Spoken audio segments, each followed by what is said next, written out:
రామప్ప కీర్తిని చాటేలా అభివృద్ధి పనులను వేగవంతం చేయాలన్నారు మంత్రి సీతక్క. పనుల్లో అలసత్వం వహిస్తే ప్రజలు క్షమించరన్నారు. రామప్ప చుట్టుపక్కల ఎన్నో చారిత్రక ప్రాంతాలు, టూరిజం కేంద్రాలు ఉన్నాయన్నారు. రామప్ప దేవాలయానికి గొప్ప చరిత్ర ఉందన్నారు మంత్రి. అందుకే ప్రపంచ వారసత్వ సంపదగా యునెస్కో గుర్తించిందన్నారు. తెలంగాణలో ప్రపంచ వారసత్వ సంపదగా గుర్తింపు పొందిన ఏకైక కట్టడం రామప్ప దేవాలయమన్నారు సీతక్క. రామప్ప దేవాలయంతో పాటు రామప్ప చెరువు, ఆ చుట్టుపక్కల ప్రాంతాలను అభివృద్ధి చేయాలన్నారు.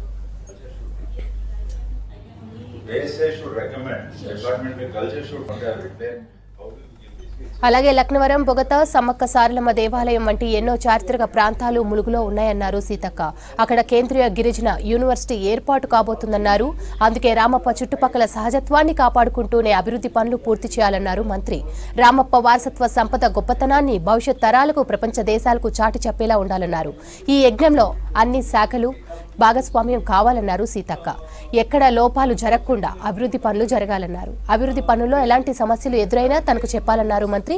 రామప్ప దేవాలయ అభివృద్ధి పనులపై అధికారులతో సమీక్ష నిర్వహించారు మంత్రి సీతక్క. 2021లో